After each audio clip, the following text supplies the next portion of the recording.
La règle du jeu étant fixée, je commence donc tout de suite avec vous, Joël Kotek. Bonsoir. Vous êtes professeur des universités, professeur à l'Université libre de Bruxelles et vous êtes un spécialiste reconnu de l'étude des génocides et des crimes de masse. Vous avez publié en 2000 avec Pierre Rigoulot Le siècle des camps. Vous avez participé à la rédaction du dictionnaire de la Shoah, parmi de nombreuses autres publications. C'est donc à vous qu'incombe la mission de répondre le premier au titre de ce colloque.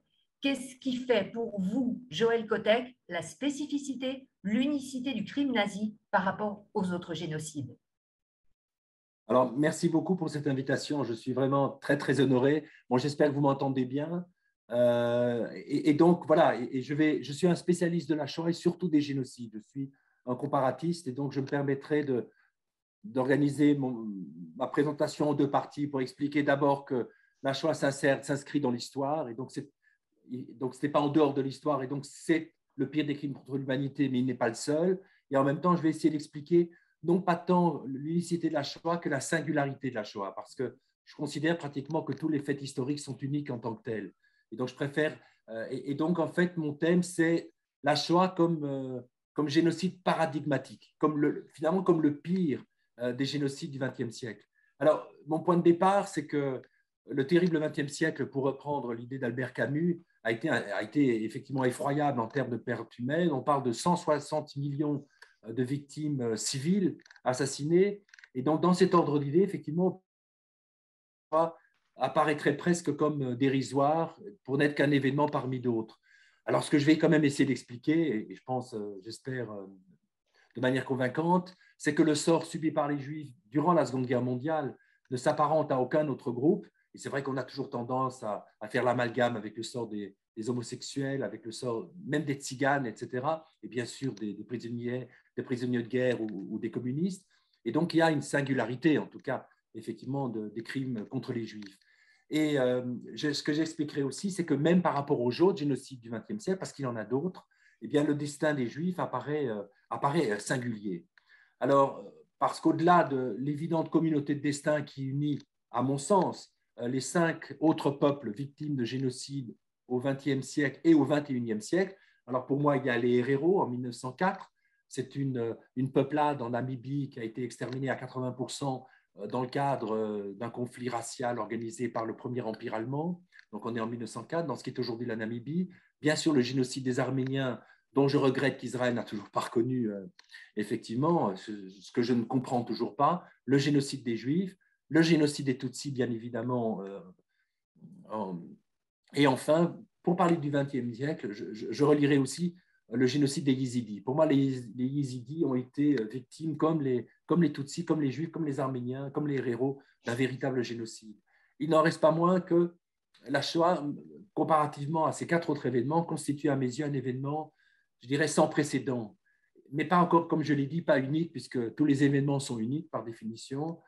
Et l'idée, c'est que, et là, donc ma présentation va être divisée en 2 parties. Première partie, la Shoah comme génocide, et deuxième partie, la Shoah, la spécificité de la Shoah, etc. Parce que, effectivement, si on accepte l'historicité de la Shoah, c'est-à-dire que la Shoah s'inscrit dans une histoire, et voilà, on ne peut naturellement que rapprocher la Shoah à d'autres événements de nature similaire, non sans rappeler, et ça c'est important, et ça je le faisais beaucoup au mémorial de la Shoah, c'est que comparaison ne signifie pas forcément raison, et on compare pour mieux, bien sûr, différencier. Et donc, le point d'arrivée de mon travail maintenant, de presque 30 ans, c'est que les génocides, en quelque sorte, en apex des crimes de masse, c'est quoi un génocide? C'est le pire des crimes contre l'humanité. Et le judéocide, pour reprendre l'expression de mon maître Maxime Steinberg, il est en apex des génocides. C'est, comme je l'ai dit, le génocide paradigmatique par excellence. Alors, première partie, la Shoah comme un génocide, donc le génocide qui est considéré comme le pire des crimes contre l'humanité. Donc la Shoah, comme je l'ai dit, s'apparente à 3 autres événements que j'appellerais inouïs. Parce que les génocides, c'est quelque chose d'inouï. Et c'est tellement inouï, c'est qu'il suscite en fait le négationnisme.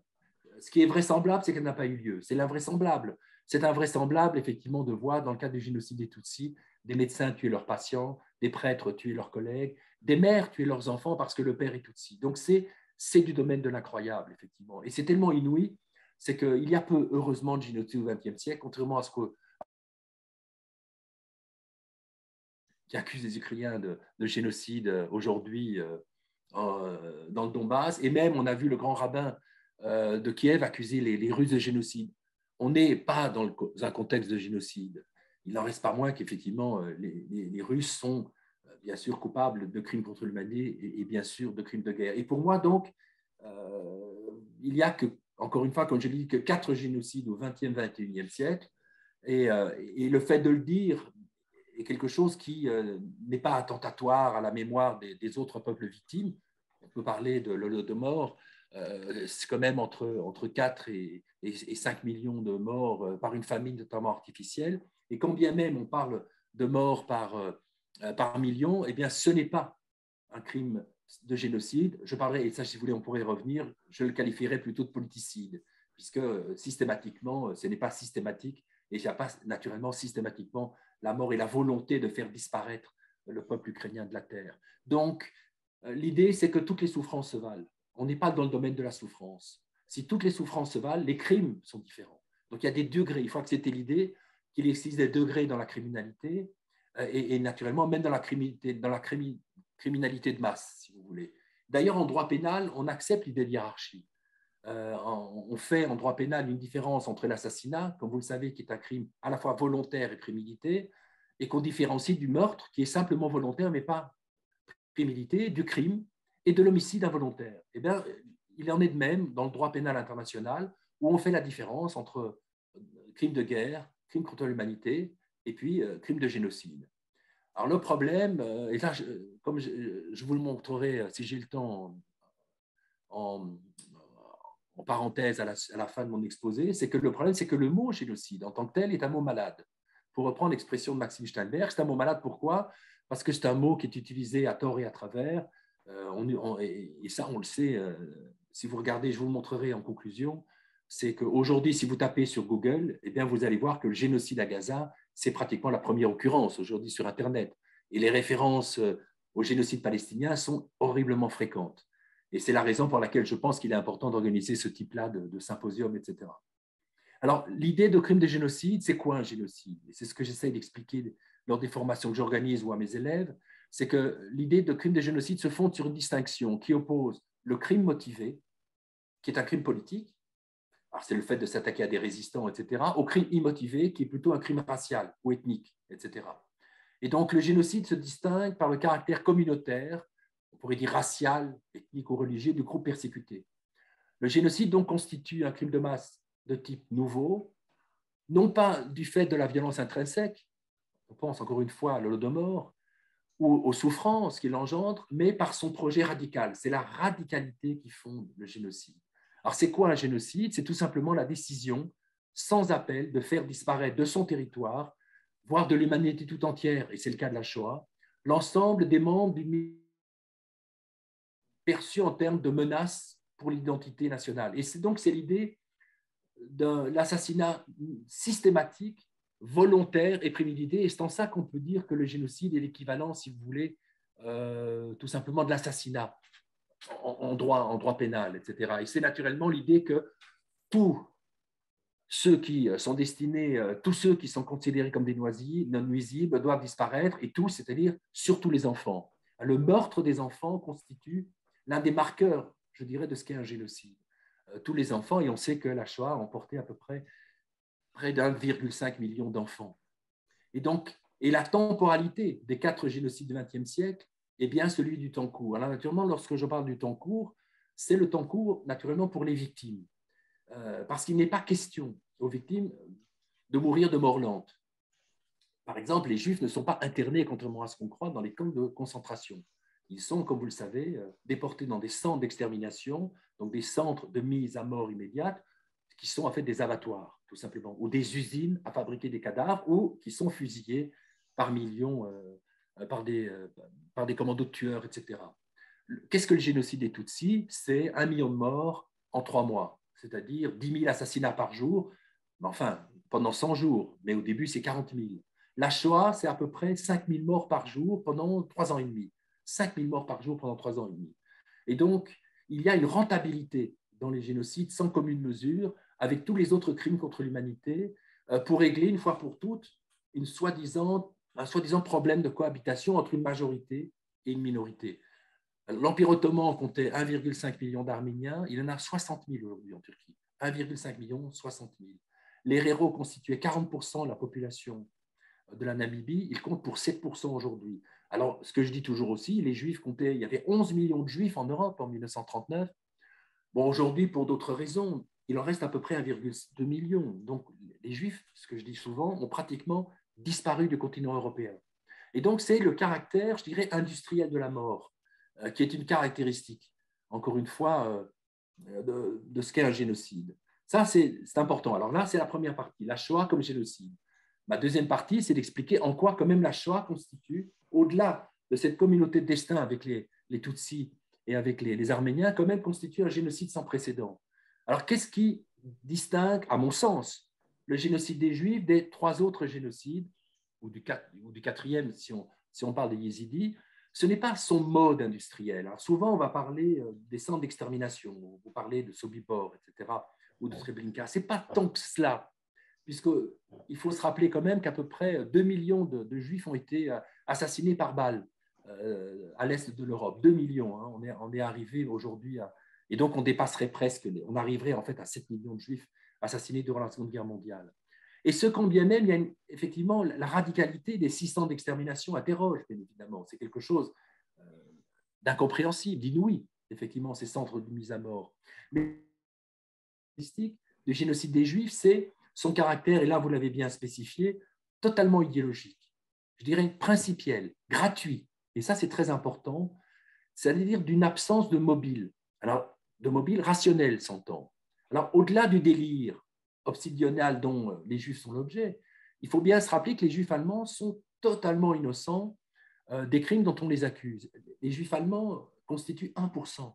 Vous le savez, hein, on est entre initiés ici, constituent 1% de la population totale allemande. Et donc, je dirais que l'idée d'innocence juive peut, de prime abord, paraître choquante. C'est vrai que les gens diraient, mais innocent, bien sûr innocent, mais toutes les victimes civiles sont innocentes. En quoi est-ce qu'un Tutsi serait moins innocent qu'un Juif? En quoi est-ce qu'un Arménien serait moins innocent, effectivement, qu'un Juif? Alors, ce n'est pas dans ce sens-là qu'il faut prendre l'innocence. Et ça, c'est une idée que je reprends à Yves Ternon, qui est un autre de mes maîtres, parce que lui, il dit qu'il faut considérer l'innocence dans son sens, je dirais, dans son sens premier, c'est-à-dire dans son sens, dans sa signification bien comprise, non pas de non coupable, parce que effectivement l'Arménien n'est pas coupable, mais si on prend dans son acception première, qui est celle de non dangereuse, de non nuisible, c'est-à-dire que les Juifs, effectivement, ne constituent absolument aucune menace, à la fois pour l'Allemagne et bien évidemment dans le cadre européen. Alors, c'est quoi l'étymologie du mot d'innocence? Eh bien, il est rattaché à la racine indo-européenne de nek, qui se traduit par causer la mort de quelqu'un, qui a donné, noyé, puis nocif, puis visible. Et donc, l'innocence est donc la personne non nuisible, la personne au sens de causer la mort, bien évidemment. Donc, il y a dans cette notion de nuisibilité, dans l'acception première de nocence, si vous voulez. Et donc, le génocide des Juifs est un génocide totalement irrationnel, totalement gratuit, que l'on peut en quelque sorte opposer aux 4 autres génocides, qui sont des génocides pragmatiques, et on pourrait dire en quelque sorte rétributifs. Alors, ça veut dire quoi, pragmatique et rétributif? Eh bien, ce qu'on peut dire, c'est que les héros, les Arméniens et les Tutsis, étaient dans une certaine mesure objectivement nuisibles, dangereux ou nocifs. Naturellement, du point de vue des bourreaux. C'est-à-dire quoi? Les Hutus étaient engagés dans une guerre civile contre les FPR, donc il y avait aux frontières une guerre, effectivement, et puis il y avait la volonté de prendre les terres, en quelque sorte, des Hutus. Il y avait un conflit, effectivement, qui opposait depuis quelque temps les Hutus et les Tutsis. Prenons le cas de l'Arménie, les Turcs, effectivement, lorgnaient sur les terres qui étaient celles des Arméniens, les terres d'Anatolie, et après avoir perdu l'Empire européen, les Ottomans, après avoir perdu l'Empire européen, donc la Bulgarie, etc., et la Roumanie, la grande peur des Ottomans, des jeunes Turcs, était de voir les Arméniens, en quelque sorte, constituer non seulement peut-être un État dans l'État, mais d'exiger en quelque sorte l'indépendance avec ou sans l'appui russe. Alors, on est plutôt dans le fantasme. D'éradiquer une menace moins réelle, effectivement, qu'imaginaire, mais de prendre prétexte de la Première Guerre mondiale pour terminer une fois pour toutes avec un problème, effectivement, qui aurait pu surgir. Et de la même manière, dans le cas du génocide des Héréros, donc ce premier génocide en 1904, il y a tout simplement la volonté des colons allemands, de l'Empire allemand, de prendre les meilleures terres qui sont occupées par les populations nomades des Héréros, de prendre ces terres pour les confier tout simplement à des paysans venus d'Allemagne, etc., et de faire la Namibie, ce que les Anglais ont fait avec l'Australie, c'est-à-dire tout simplement une colonie de peuplement. Alors là, je vais prendre une citation d'Yves Ternon qui nous dit qu'en dehors de la Shoah, une menace réelle existe à un moment donné. Il y a des guerres, des soulèvements et des massacres, ce qui n'est absolument pas, on le sait, dans le cas effectivement des Juifs, puisque contrairement à l'idée reçue, les Juifs ne contrôlaient pas plus l'économie européenne que l'économie allemande, à part le conglomérat d'AEG qui avait été créé par Rathenau, aucune des grandes industries allemandes n'était détenue par des Juifs, et les Juifs appartenaient plutôt à la classe moyenne, à la classe libérale, et donc ils ne constituaient ni ne menaçaient de constituer un État dans l'État, etc. Quelle était l'aspiration des Juifs avant la Shoah? Mais plutôt l'intégration, sinon l'assimilation pure et simple dans le corps de la nation. Et là, partout où ils ont obtenu l'égalité des droits, les Juifs européens d'avant la Shoah se réclament des États dont ils sont citoyens. Ils sont dénationalisés. On sait qu'en France, les Juifs deviennent des Israélites et les Allemands deviennent des Allemands de confession mosaïque. Donc ça, c'est la réalité. C'est en ça qu'on peut parler en quelque sorte d'innocence. Et donc, qu'est-ce que la Shoah? Est en fait un génocide purement, donc je l'ai dit, principiel, idéologique. C'est que l'extermination des Juifs ne sert absolument aucun autre dessein, aucun autre objet que de satisfaire une haine perverse, pathologique, voire paranoïaque, et certainement paranoïaque des Juifs, décidément exclus du monde humain. Et donc, cette volonté d'en terminer avec le principe juif explique donc que la Shoah est le seul des génocides, d'ailleurs, à ne pas se situer à une zone géographique circonscrite. Les nazis entendent éliminer les Juifs de l'humanité entière. Pour reprendre donc l'expression d'Hannah Arendt, les Juifs, l'extermination, le génocide des Juifs fut totalement, non seulement irrationnel, bien évidemment, mais surtout non utilitaire et absurde. Ah, pourquoi absurde?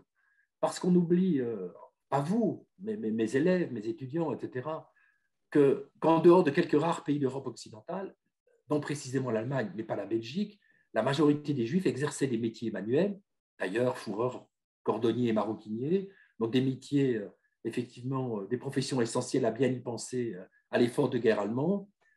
Et cela n'empêcha nullement les nazis d'exterminer en 1944 les Juifs du ghetto de Lodz, qui pourtant fournissaient 9% des besoins de la Wehrmacht en uniforme. Et donc, ce fut bien donc, ces Juifs totalement innocents,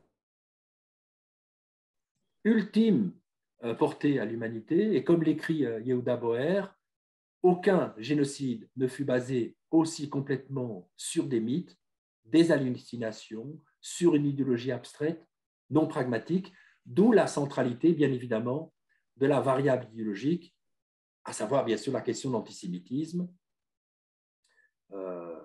Et donc, au cœur du mystère, finalement, de la Shoah, c'est quoi? C'est bien sûr la nature, c'est l'antisémitisme. C'est le fait qu'à la fois la Shoah est l'aboutissement de l'antijudaïsme séculaire, l'antijudaïsme qui précède l'antisémitisme, mais qui va au-delà, bien sûr, qui le dépasse. Et donc, il faut, et c'est en ça qu'il faut essayer de convaincre les néo-antiracistes, c'est qu'il faut bien se rendre compte qu'on ne peut pas confondre racisme et antisémitisme. L'antisémitisme n'est pas une variante du racisme.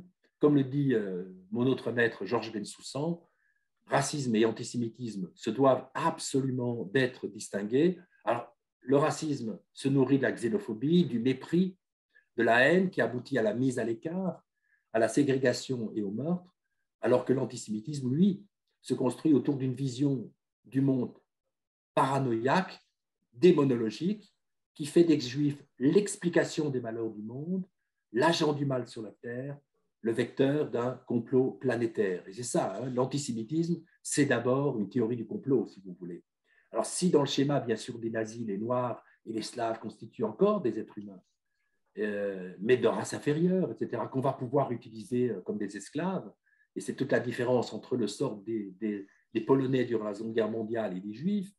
10% de la nation polonaise va être exterminée, des chrétiens, 3 millions, mais 90% des Juifs vont être exterminés, 3 millions aussi. Et donc, comment l'expliquer, si ce n'est par cette vision différente, encore une fois, entre l'approche raciste concernant les Polonais et l'approche, comme le dit Shaul Friedlander, bactériologique du Juif, hein, qu'on ne peut pas confondre avec l'approche purement raciale, puisqu'au terme de l'antisémitisme historique des nazis, chaque Juif constitue un danger, y compris les vieux, les femmes, les malades, les enfants et bien sûr les nouveau-nés. Un microbe est un microbe. Et donc, la Shoah est peut-être le seul génocide à vocation rédemptrice et universelle.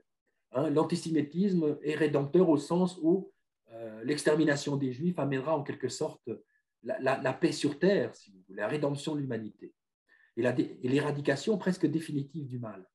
Et donc, le 2 novembre 1941, Joseph Goebbels note dans son journal « Les Juifs sont les poux de l'humanité civilisée, il faut les exterminer d'une manière ou d'une autre, sans quoi ils ne cesseraient jamais de jouer leur rôle pesant et martyrisant. » Alors, en conclusion, donc, poser la singularité plutôt que l'unicité de la Shoah n'est pas le résultat d'une quelconque élection dans le malheur, etc.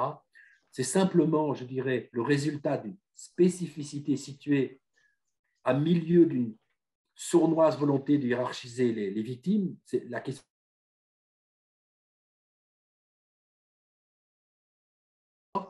Donc, la Shoah constitue un génocide sans précédent, paradigmatique et absolu, et donc elle fut bien l'aboutissement de la plus longue haine, pour reprendre Dietrich. Nulle autre raison, en effet, à l'extermination systématique des Juifs que la haine absurde, irraisonnée, fantasmatique, mais bien réelle du Juif.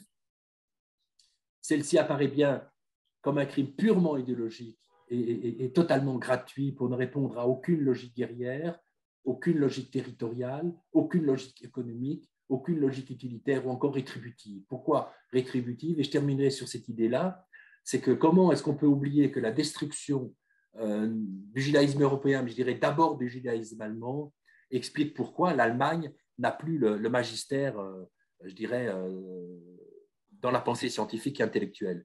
Avant la Shoah, les Allemands, l'Allemagne, les universités allemandes étaient en quelque sorte le parangon de l'intelligence, la science se pensait en allemand, que ce soit la physique, la géopolitique, la philosophie, etc.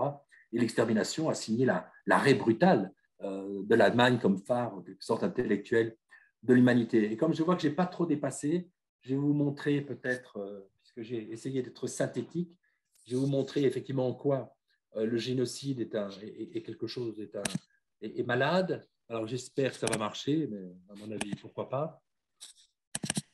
Voilà, vous voyez. Alors pourquoi est-ce qu'on a... Oui, oui, oui. Maintenant, parfait. Alors pourquoi est-ce que je n'ai pas le plein écran? Vous voyez ou pas? Oui. Mais je ne comprends pas si normalement j'aurais ton diaporama.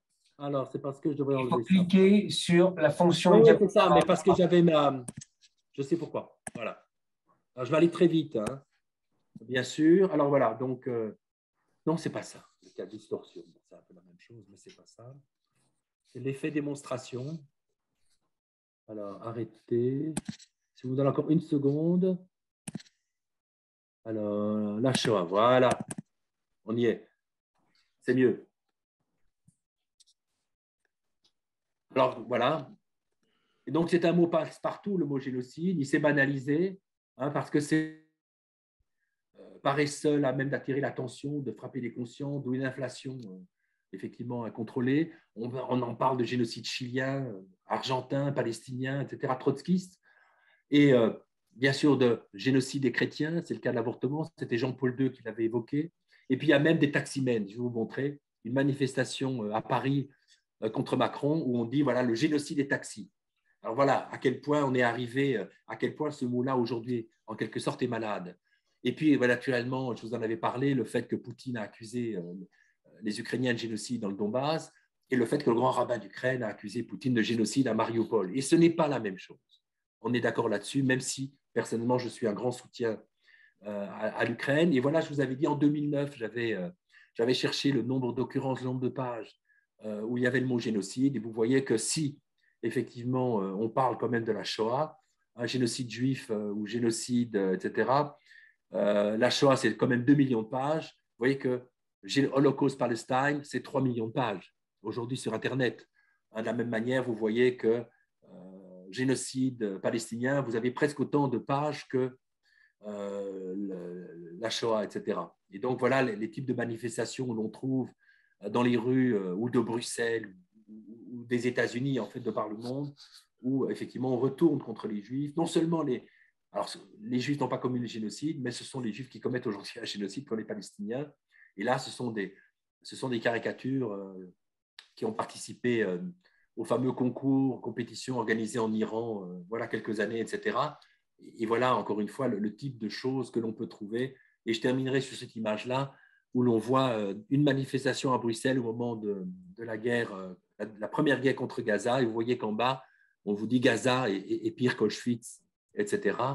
Et avec l'idée, encore une fois, que les premières cibles des soldats israéliens sont les enfants, et on se rend bien compte qu'on est là dans des dérives terribles qu'il nous revient effectivement de contrecarrer. Voilà, je vous remercie.